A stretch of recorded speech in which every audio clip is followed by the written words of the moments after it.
अगर आपके दिमाग में भी ये सवाल आ रहा है कि करंट अफेयर्स कहाँ से पढ़ें and that was SBI clerical के लिए ही बता दो सर, तो फिर मेनी मेनी कॉन्ग्रेचुलेशंस। शायद आपका जो क्लैरिटी ऑफ माइंड है, जो हमेशा मैंने आप सभी को बोला है कि कोई भी प्रिपरेशन करना चाहो तो फिर पहले तो आपका क्लैरिटी ऑफ थॉट्स होना चाहिए, राइट। आपका विचार बड़ा स्पष्ट होना चाहिए कि मैं किस एग्जामिनेशन के लिए तैयारी कर रहा हूँ, मैं एसबीआई क्लरिकल के लिए तैयारी कर रहा हूँ। बीच में अगर कोई नोटिफिकेशन टपक जाता है तो ठीक है, वो बोनस से मेरे लिए, लेकिन मैं उस एग्जामिनेशन की तैयारी नहीं कर रहा। वो हो जाता है, बहुत अच्छी बात है, लेकिन मेरा प्राइमरी टारगेट क्या है? SBI clerical examination. बीच में एसएससी एग्जामिनेशन हो गया, मेरे को नहीं डालना है। अगर डाल भी रहा हूँ तो मेरे को सीरियसली नहीं लेना है। मेरा टारगेट क्या है? SBI clerical examination. अब बीच में क्या हो जाता है कि आपको नोटिफिकेशन टलने की बात आ जाती है, मेरे को कोई लेना देना नहीं है। मेरा टारगेट क्या है? SBI clerical examination.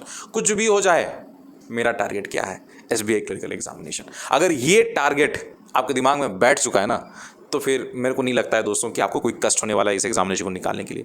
मेरे को आज के डेट में भी याद आता है कि अगस्त 5 को जब मैंने ग्रामीण बैंक ज्वाइन किया था, अगस्त 10 तारीख को एसबीआई क्लरिकल का मेंस एग्जामिनेशन था।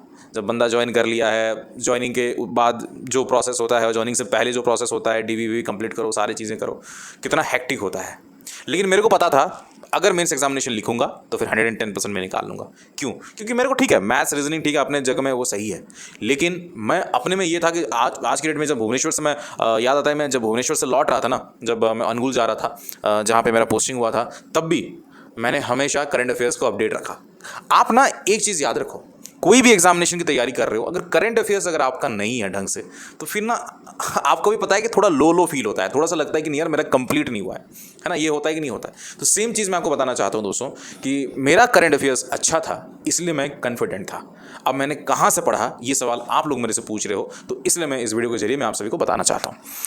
आज के डेट में भी अगर जैसे कि आज सवेरे की बात कर रहा हूँ, जैसे ही मेरा आँख खुला, राइट। अब करंट अफेयर्स ऑब्वियस सी बात है, मैं हमेशा बोलता हूँ डॉक्टर गौरव गर्ग, उनके वीडियोस को आप देखो, लेकिन उनका थोड़ा लेट चल रहा है अभी, कोई दिक्कत नहीं है, जब आ जाता है तो उसको मैं कवर कर लेता हूँ। लेकिन आज के डेट में भी दोस्तों मेरा थोड़ा पैटर्न चेंज हो चुका है ना। पहले कुछ और था, मैं नहीं बोलूँगा कि आप उसी हिसाब से ही चलो, थोड़ा सा अलग हो चुका है। आज के डेट में भी जैसे आँख खुलता है तो सबसे पहले मैं वर्ल्ड अफेयर्स चैनल को देखता हूँ, and the great legend himself Prashant Dhawan ji का वीडियोस देखना मेरे को काफ़ी अच्छा लगता है। सवेरे उठते साथ 2-3 वीडियोस उनका रहता है तो मैं देख लेता हूँ। हालांकि वो करंट अफेयर्स तो होता है, लेकिन वो जियो पॉलिटिक्स है, जो कि कभी एग्जामिनेशन में नहीं पूछा जाएगा। मेरे को देखने का मन लगता है, अच्छा लगता है, शौक है, तो फिर मैं देखता हूँ जियो पॉलिटिक्स। नहीं तो मेरे को ऐसा नहीं बोलूँगा कि आप लोग देखो तो उसमें आपका एग्जामिनेशन निकल जाएगा। एग्जामिनेशन के लिए वर्ल्ड अफेयर्स जो है, आपको नहीं बोलूँगा कि मैं अपने हिसाब से बता रहा हूँ, जियो पॉलिटिक्स के लिए बेस्ट चैनल है वो। लेकिन करंट अफेयर्स कहाँ से करें? आज के डेट में थोड़ा सा आपको चेंज होना पड़ेगा, क्योंकि डॉक्टर गौरव गर्ग इतना बिजी रहने के बावजूद वो जब वीडियोस बनाते थोड़ा लेट हो जाता है, तो फिर उतना कौन अपडेट हो सकता है जल्दी, है ना। देखिए, मैं अभी फिर से आपको बताता हूँ कि जब भी आप करंट अफेयर्स की तैयारी कर रहे हैं तो फिर वीडियोस पे कम और नोट्स पे ज़्यादा ध्यान होना चाहिए। अब बोलोगे कि सर हमारे फेवरेट टीचर के बारे में आप ऐसा कैसे बोल रहे हो, हम तो उनको डेली देखते हैं, आप कैसे आप बता रहे हो कि अगर डेली देख रहे हो, हैबिट में हो, तो अच्छी बात है। अगर नहीं देख रहे हो और इस वीडियो के बाद हैबिट में डालना चाहते हो तो फिर गलत बात है, क्योंकि सारी चीज़ें वीडियोस नहीं दे पाएगा। ऑब्वियस सी बात है, एक क्वेश्चन से रिलेटेड 10 आपको करंट अफेयर्स मिल जाएगा, अच्छा रिवीजन हो जाता है, अच्छी बात है। आप बेड में लेटे लेटे भी करंट अफेयर्स को रिवाइज कर सकते हो, लेकिन वो अलग चीज़ होता है, पढ़ने का मजा एक अलग चीज़ होता है। एंड दैट उसका हार्ड कॉपी निकाल के अगर पढ़ते हो, अंडरलाइन करके पढ़ते हो, हाईलाइट करके पढ़ते हो, तो वो अलग ही मजा देता है। अब कैसे पढ़ना है, क्या करना है, वो आप लोग उतना मैच्योर्ड हो कि मैं नहीं बताऊंगा कि आपको कैसे हाईलाइट करना है, कौन से पॉइंट को हाईलाइट करना है। आप you are that well matured यार, आपको क्या समझाऊं मैं, लेकिन मैं आपको सोर्सेस की बात कर रहा हूँ। तो फिर अभी आज के डेट में दोस्तों आप खुद से अपडेट होने का कोशिश करें। कैसे करें, आइए इस वीडियो में समझते हैं। मैं 3 चीज़ें आपको बताऊंगा, 3 चीज़ें आपको करना है, ठीक है। सबसे पहला चीज़, आपको नोट्स पे ज़्यादा रिलायबल होना पड़ेगा, नोट्स पे ज़्यादा ध्यान दें, बिकॉज आपकी रीडिंग हैबिट अच्छी होगी, आप लोग कम टाइम में ज़्यादा पढ़ लोगे। उसको रट्टा मत मारना, बस पढ़ना, जैसे न्यूज़पेपर पढ़ते ना वैसे ही पढ़ना। दूसरा चीज़, वीडियोस अगर कोई देख रहे हैं आप कंटिन्यू करें। अगर आपके पास टाइम नहीं है तो बहुत सारे ऐसे ऐप्स हैं दोस्तों, जिसको आप ईयरफोन लगाते हुए भी आप ऑफिस जाएंगे ना, तो करंट अफेयर्स आपका हो जाएगा। मैं उन वीडियोस के बारे में, उन ऐप्स के बारे में नहीं बताऊंगा, आप खुद समझ गए होंगे। तीसरा, करंट अफेयर्स अच्छा करना है तो फिर रिवीजन बहुत ज़रूरी है। अब कहाँ से पढ़ें, आइए मैं आपको समझाता हूँ। देखिए, बहुत सारे सोर्सेस हैं आज के डेट में, मेरे को नहीं लगता कि कोई सोर्स की कमी है। आज के डेट में बहुत सारे सोर्सेस हैं, आप करंट अफेयर्स यहाँ से पढ़ सकते हो, वहाँ से, यहाँ से।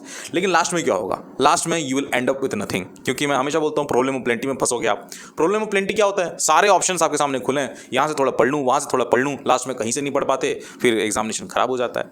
आप 2 या 3 सोर्सेस पर रिलाई करें, चाहे वो बैंकर्स अड्डा हो, चाहे वो ऑलिव बोर्ड हो, चाहे वो एफएस क्लाउड हो, चाहे वो कुछ भी हो, चाहे वो गाइडली का क्यों ना हो, लेकिन अगर आप कर रहे हैं तो कंसिस्टेंटली उसी को ही करें। एक वीडियो सोर्स आपके पास होना चाहिए। शायद हो सकता है कि बैंक अड्डा के आशीष गौतम सर हो जाए, या कोई अगर आप अनअकैडमी से पढ़ रहे हैं तो वहाँ से पढ़ें, कोई इशू नहीं है। कपिल काटपाल से पढ़ रहे हैं कोई इशू नहीं है। लेकिन नोट्स पढ़ना बेहद ज़रूरी है, और नोट्स के लिए मैं आपको हाईली रिकमेंड करूँगा दोस्तों, अभी गाइडली क्या कर रहा है, सारे सप्ताह फ्री में आपको दे रहा है, फ्री में आप पढ़ सकते हैं। और उनके जो नोट्स होते हैं, मेरे को लगता है कि आज के डेट में नोट्स बनाने की जरूरत नहीं है, आप पढ़ सकते हैं। आप हार्ड कॉपी निकाल सकते हैं या ऑनलाइन भी पढ़ सकते हैं। कोशिश करें कि हार्ड कॉपी निकाल के उसको पढ़ें। वीकली करंट अफेयर्स जो आता है वो काफ़ी ज़्यादा जो होता है, काफ़ी ज़्यादा अच्छा चीज़ है वो, क्योंकि आपकी वीक का एक रिवीजन हो जाता है। दूसरा चीज़ मैं आपको बताना चाहूँगा, ऑलिव बोर्ड का एक बोल्ट आता है, वो मंथली बोल्ट आता है, वो 90 पेज 150 पेज। तो वो जो चीज़ होता है ना, वो totally into your banking, totally into your banking में बताऊंगा। वो बैंकिंग एस्पायरेंट के लिए वो रामबाण है, आप इसी पे जा सकते हैं। ऑब्वियस सी बात है। उसके बाद किसी और को फॉलो करना चाहते हैं, एफएस क्लाउड हो गया, तो आप कर सकते हैं। लेकिन मैं अगर आपके जगह पे होता, मैं आज के डेट में प्रिपरेशन कर रहा होता ओनली फॉर एसबीआई क्लरिकली कर रहा होता, तो फिर मेरे सामने 3 चीज़ें होती। एक ऑब्वियस सी बात है, my love doctor Gaurav Garg, गाइडली and olive board का बोल्ट। बस मैं इतना करता, मैं प्रॉब्लम प्लेंटी में नहीं फंसता, मेरे को बस इतना ही करना रहता। जो भी लिंक है, जैसे वीकली करंट अफेयर्स का हो गया, जो भी है गाइडली का, मैं उसको लिंक में दे दूंगा, आप जाके देख सकते हैं। एक और चीज़ मैं बताना चाहता हूँ, अगर आप गाइडली का प्रिपरेशन कर रहे हैं, गाइडली से प्रिपरेशन कर रहे हैं बेसिकली, तो फिर आप अल्टीमेट बंडल पीडीएफ कोर्स ले लीजिए। उनका क्या है कि डेली टारगेट आ रहा है, डेली टारगेट के वीडियोज आ रहे हैं, वीडियो सॉल्यूशंस आ रहे हैं, आपको टारगेट दिया जा रहा है, वीडियो सॉल्यूशंस दिया जा रहा है। कुछ नहीं करने का, आपको बस वहाँ से उठाने का क्वेश्चंस, प्रैक्टिस करने का। मैं हमेशा बोलता हूँ, practice will make everyone perfect, सभी को परफेक्ट बना देगा। SFY 12 कूपन कोड यूज कर लेना, फ्लैट 12% ऑफ मिल जाएगा आपको सारे उनके प्रोडक्ट्स में। मिलता हूं नेक्स्ट वाले वीडियो पे, तब तक के लिए जय हिंद, जय भारत, शबा खैर, लव यू, और अपने शेयर का बिल्कुल ध्यान रखिएगा। नमस्कार। अरे और एक और चीज़, आप मुझे इंस्टाग्राम पे बिल्कुल फॉलो कर सकते हैं। मेरा इंस्टाग्राम यूजर हैंडल है SFY_आशीष। मिलता हूं नेक्स्ट वाले वीडियो पे, तब तक के लिए जय हिंद, जय भारत, शबा खैर, लव यू, अपने शेयर का बिल्कुल ध्यान रखिएगा। नमस्कार।